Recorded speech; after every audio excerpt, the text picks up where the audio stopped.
Today is a new day to start again. Take each moment one by one and do the best you can. Yesterday doesn't matter, it only serves as a ladder. Tomorrow isn't guaranteed, so make your plans accordingly. Today is a new day to start again. Take each moment one by one and do the best you can. Grand Rising, today is a new day to start again. It is 6/7/2025. Seven's always a good number. I think 6 is a good number, actually. Yesterday was an interesting day. I've had very weak traffic at the store I work at since my return. It's the aftermath of a major holiday, so it's actually very common and makes sense. But I'm also in a station or a place in my life where I'm trying to prepare for the future and figure out which way to go. And it's difficult for me to know what I'm working with. So I would say the storefront is not strong, and the advertisement I've been hearing, we are getting more taco stand traffic right now than furniture foot traffic. So people that went to the taco stand, and there's a taco stand out where we're at. So not getting a ton of qualified ups, but I've been also working and learning the stock. And I think probably within a month, I'll have a pretty good handle of the store. And the big thing is to learn where the pitfalls are, where the landmines are. Yesterday, I had one opportunity really at the end of I had two. The one early in the day, well, not early, but about 1 o'clock-ish, I got on up, and it was looking for, the customers were looking for a manual leather chair, but I was having a hard time communicating that what they really needed was a lift leather, which is power. I don't want to get into it, but it's very difficult for larger people to shut a recliner with their feet, just because of the way the mechanism works. That's why power is important. But if you have a weight, or if you're hard on your furniture, and you have a power recliner with particle board, and like they're not made very well at the cheaper levels. And even at the higher end levels, they're not really made. I think it's partially because of how hard it is to structurally create something that somebody flopping down on is gonna hold up for a very long amount of time. That's got a lot of working parts to it, because they go up, and so they gotta grab for the thing, and it's just a bad deal. If you're hard on your furniture and you try to buy and you sit in it all the time and you try to buy it, you gotta have to spend a bunch of money on it really if you want a nice one. And that's just the reality of it. But it's hard to convince somebody of that, so they keep doing the same thing. They don't understand because the salesperson oversold it, but it is what it is. Did we get all that out? That's the spot I'm in, though. Like, you're trying to be honest with the customer. You don't want to oversell something. Just because it's got a different brand name on it doesn't mean it's a different quality. Learning stock is really important, though, and just learning how to guide through. But ultimately, traffic makes a big difference. You can have a lot of traffic and not sell very much of it and still make money.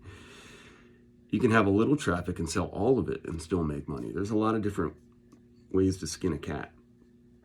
This is going to be a long video. I've got a lot of pages written and already went into a really long conjecture. It's part of my charm for those that do enjoy watching my stuff. I don't even know if I did my dingers, so I'm going to do them. Reset a little bit. I went way off script. Okay, so I'm not supposed to be talking too much about my job. But anyways, what I do know is that it's promising still, and there's a lot of opportunity. I put a lot of stuff together yesterday, so I'm learning. When you put stuff together, you also learn the quality of it, and you just learn the stock and how it's made. It also just makes it easier to sell it to the customer because you're familiar with it. But I almost, by not knowing the stock yesterday, I ran into a pitfall at the end of the evening with the one customer that I had and almost lost a sale, which really sucked. It did weaken it a lot because it's a bed that is back ordered and we're not going to be able to get it to them until mid-July probably. And so you're trying to set the proper expectations, but it is what it is. I don't want to, if I offer, what am I doing here? If you offer, I know you don't want to. Oh, so like whenever I'm doing work in the store, if you offer to help, that's not really the best way to go about it. You just start helping. That's just, because you're the one that told me to do something. And then while I'm doing it, if you're offering to help, you're the one that told me to do it. So if you want to help, come help. I don't really know how to say it other than that, but I'm not going to be like, you told me to do it, and then you go, do you want any help? No, I have it. I got it under control. You told me to do it. If you're not busy though, I just don't even think that should, I would probably help. That's just how I see things, but it's just very strange sometimes. Okay, we all have stuff. Work on saying things the right way, not saying things under your breath, having good posture and demeanor. Don't play in the mud like when people start to talk about other people in gossip. Don't take the bait. Don't initiate. That rhymed. I've been coming home and resting. That's what I did last night. My mind, my body, and my soul just needs some rest. I'm not an ass kisser. I don't do that. I don't like to kneel. I think that's part of my problem. I think that is a misconception among Christians of people that are non-Christians. I do get the feeling sometimes when I'm in conversation with people that the reason why they think that I don't want to kneel and give all full faith to Jesus is because I want to hold it on, like the pride of it. But that's not it. That's their misunderstanding because they haven't been able to understand what I've been trying to say, the difference between the word and the way. And that living by the way is a much stronger commitment. And if you're gonna do it, do it. Words are cheap. Anyways, they don't want to kneel. So what I'm saying is you're kneeling to the way, to what Jesus was trying to tell everyone is to walk the walk, not talk the talk or write the right or law the law. Those are not the natural law, the way of things. And there's so many different metaphors in it that show what he was trying to, what if there's a he to Jesus, you surrender to give up. I mean, in the end of it, it's to give up all earthly belongings and essentially go naked in the street. I mean, literally, you look to, when you're Adam and Eve, instead of putting on the fig leaves, you just take them off and say, what? What? I think that's what ultimately,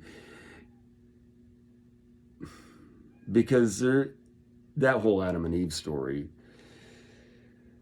I go off the tracks here because just nobody's there's so many people that literally think that there was a tree and an Adam and an Eve and a snake, and it's just been painted. It's not even close to what the real, there's just different, it is the story, but it's just, so, but in the end of it, like the Sermon on the Mount, the followers of the way, the original like idea of what made the Christianity movement so strong and created an entire religion around it was the discipline of being a disciple. And not to judge, but you don't get to judge, really. Now what?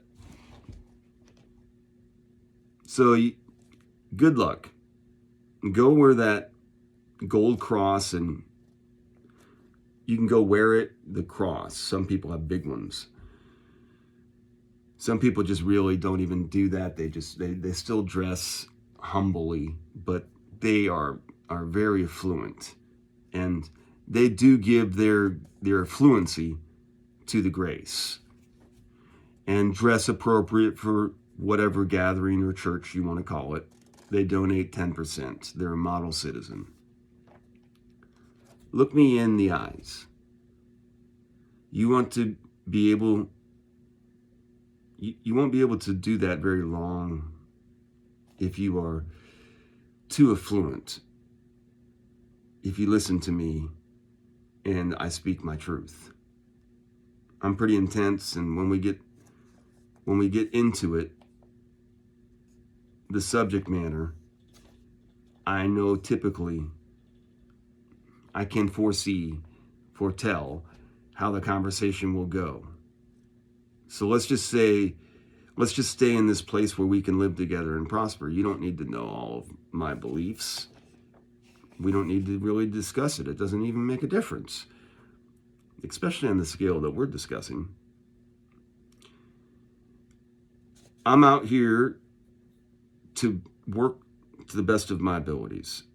I want to live together and prosper with the people that are around me, and I want to work hard. Always be careful how you treat people. I have not been careful in my past, but I've been very diligent, I think. I try really hard. I really do try very hard every day to bring myself to the world to the best of my abilities. Stay task-oriented. There is an eye test.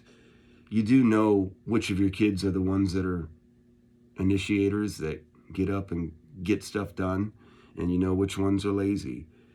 Same thing with everywhere you are in this world. It doesn't take long to figure out who the people are that try to milk time and who the people are that really try to devote themselves, and the variations in between all of that.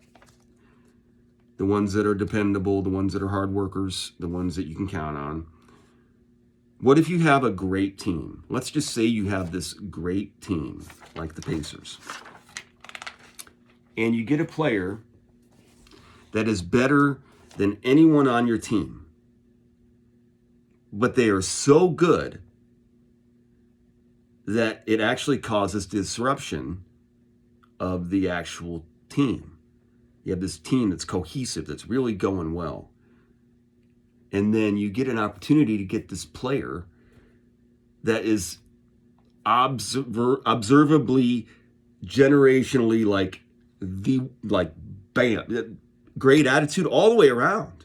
But they're so good that they literally, sometimes people are really good in certain areas, and they excel really well in those areas, but they almost have to be the top dog because they are just the bad.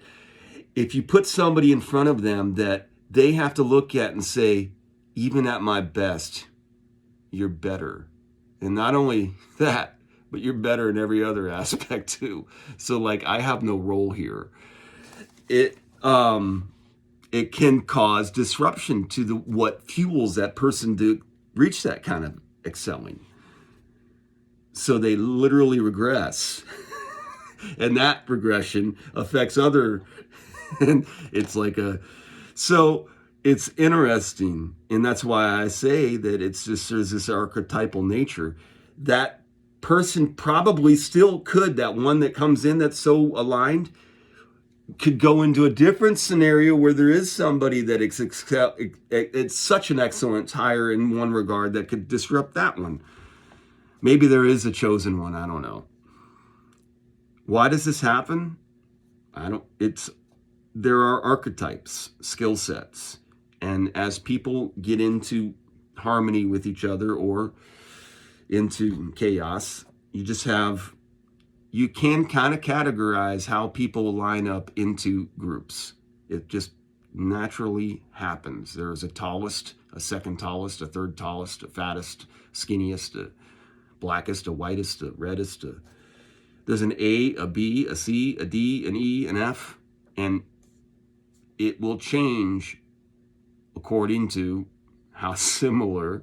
But when in a group, people naturally fill roles. That just naturally happens, especially when there's communication.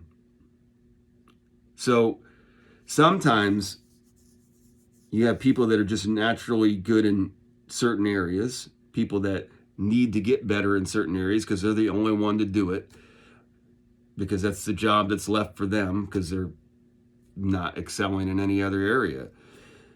And that's just kind of how it works. You become the person that goes and gets the water. But what you find is you got to be dependable. But what you find is that just sometimes in the most meaningless stuff, the most important or the easiest way to live comes from those situations.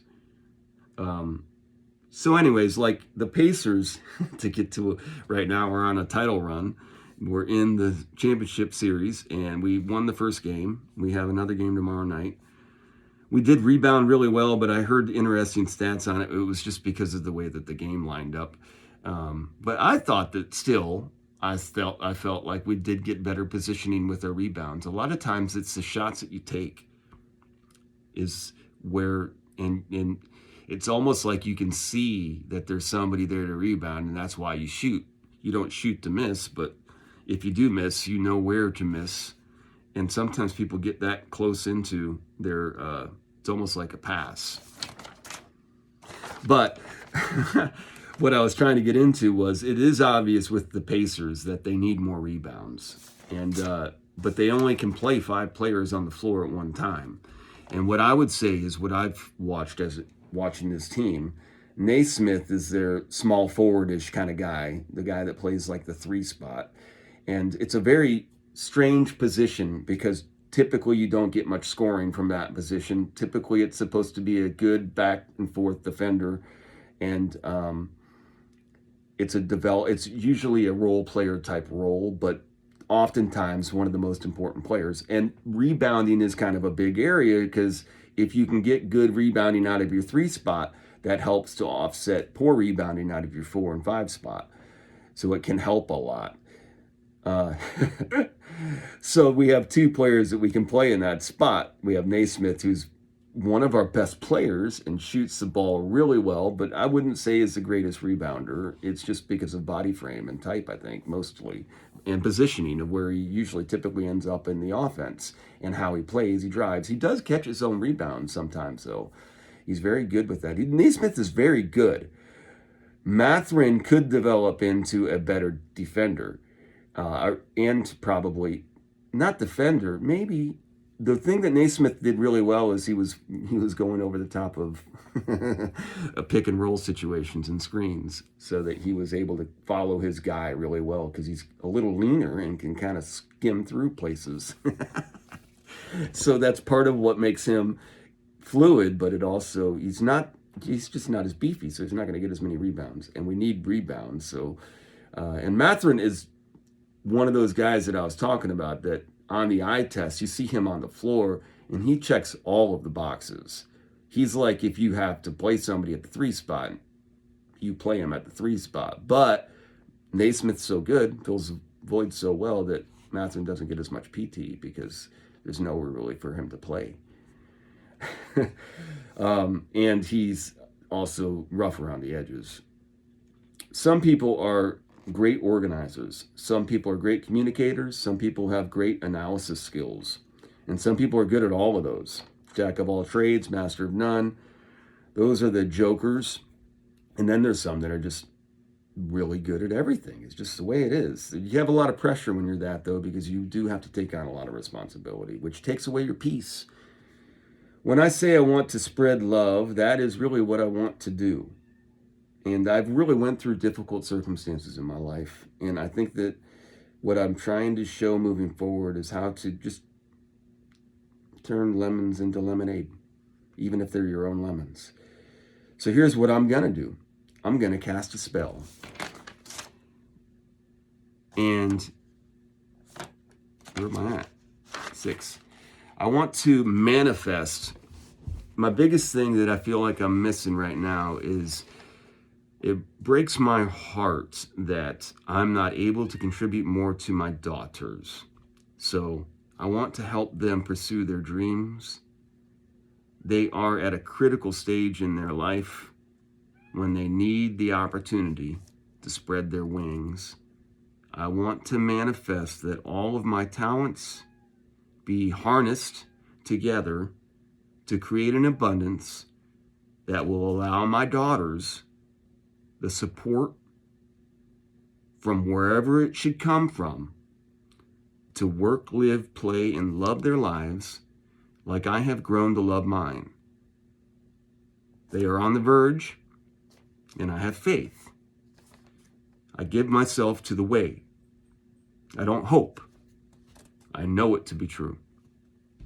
That my girls will absolutely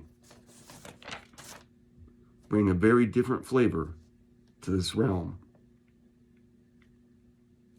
I know who they are, and I still have a lot of time. I don't manifest for them to be rich or famous. I know what will be, because that's just the way it is. Some things will never change. That's just the way it is. Oh, but don't you believe them? I am going to sing that song. I didn't hit that great, but I also kind of cried there for a second. I'm a crybaby. I really do. I want to figure out a way to make sure that there's still plenty of time, and they're all very capable, and they're doing their own thing. They're, after. I think we should really just release our kids out to the wolves at about 12. Just go get it. I hope you don't get too hurt. That probably would be the best way to get about life. Lord of the Flies kind of thing. I say what was true yesterday may not be true tomorrow. What is standing in front of you today may fall on its own tomorrow. And then what? I think we all play all of the archetypes. So I don't even know how many there are. If it makes sense that there's 12, but there's might be 4, there might be 3. I don't even know. Probably less than more. I think that there are types of people, and I think it's identifiable just in their demeanor. And I think that, but what I'm saying is, for the most part, you are physically bound to what your physical limitations are, and that's biology. But you also play like there's an ether, I don't know if ether is the right word for it, but there is something that's an energy in between that I don't really want to get into. But when we are alone, we are, and then I am. I can connect with you right now. We can look at each other in my moment, in your moment, as long as this video exists. When it's gone, what happens to it? I mean, you can melt all of it away. Is it still in the air, though? I mean, some people say that this is just like essentially reflection of me. And maybe it's always available because you can always recapture it. So if that's the case, then it was already there. Like, what some people say is this technology is just an antenna. It's just seeing what is it's just like displaying for you what I'm saying right now, but you can't watch it in the past, but what you'll be watching me is in the past.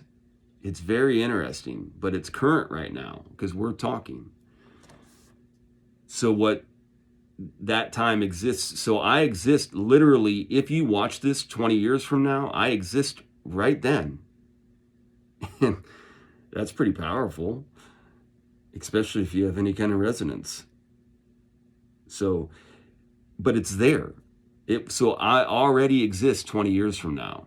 I literally already exist 20 years from now if you watch it. Hey, look at this. I bet I am 20 years from now, I will be 70. So I could watch this 20 years from now and be like, this is wild. I feel like, what movie is that where they come and talk to each other? Is that Bill and Ted's Excellent Adventure? And then they squash it all with the whole, you can't see yourself, you'll disrupt the entire universe.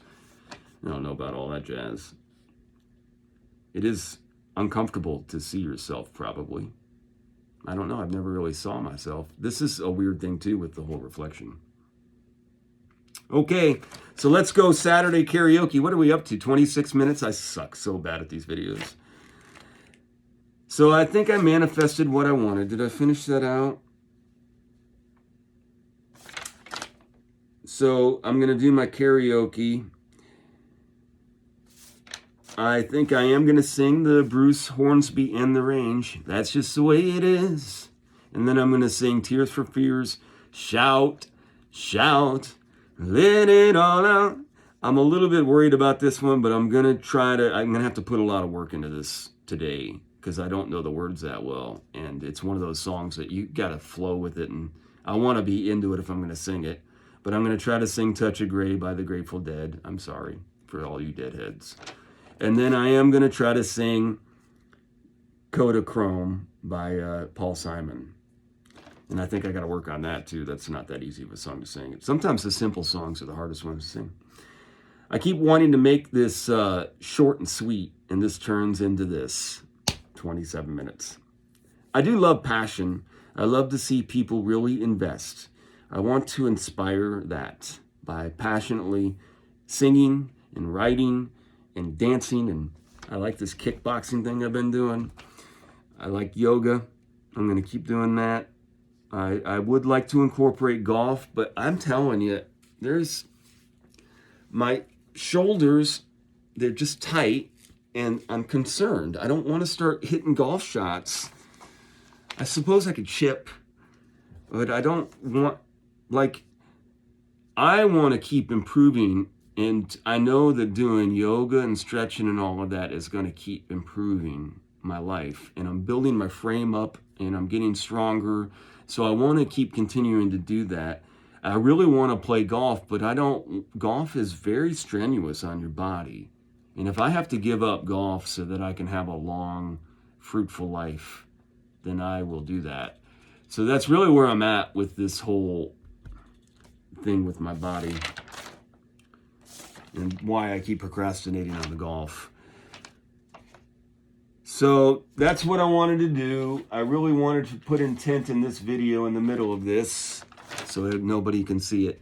My full intent moving forward with my life, I want to give my girls the opportunity to chase their dreams, to have the freedom and the flexibility to be able to become young adults, which is what they are. And I just want to help manifest that. Whatever I can do to help facilitate that, I'm going to make it happen. I'm not going to pray for it. I'm not going to beg for it. I don't know, this manifesting thing is silly, honestly. But I do think that you should, when you're framing your moments, put your intent into what you're doing. And that's what I want to do. Even though it looks like I'm doing that from far away and I don't have a job that doesn't show a lot of promise. And I am still kind of spinning my wheels personally, but I know that like this with my arm and the golf, I still have plenty of time to devote myself to golf.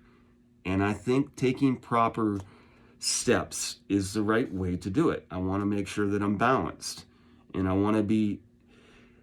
I fell so hard down onto my face and felt so alone in my own solitude that I really learned that there is a strong core that can be found that is ancient, that you can literally,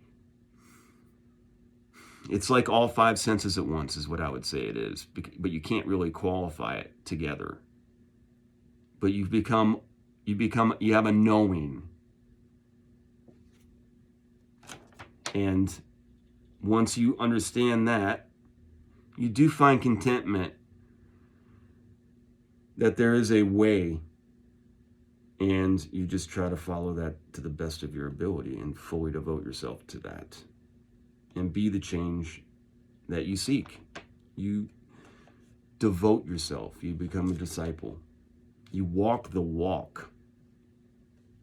And then in the end, you try to it doesn't have to be so serious all the time, but I think you do have to center and be serious for a minute just to really reflect, because it is really important. What you do on an everyday basis has such an effect. Literally, things that you say and do can change people's lives for the better or the worse. And when you do those things, they have ripple effects. So you should be very conscious and have control of your emotions and try to plant seeds. So that's what I try to do. I have actually, as little as it looks like I am fully abundant. And I am so abundant that I just plant little seeds every day like it's nothing. And I know that those things are going to grow into huge oaks that will never say anything about David, but it doesn't really matter, because like this video, it just exists. Even if nobody records it, it exists. It has an impact that lives on forever. And that's how special it is, each moment that you have. Do great, be great. Use your gratefulness to be bountiful for the people around you. And that's all you really have to do. And I think if you do that, you go where you're supposed to go. Have a great day.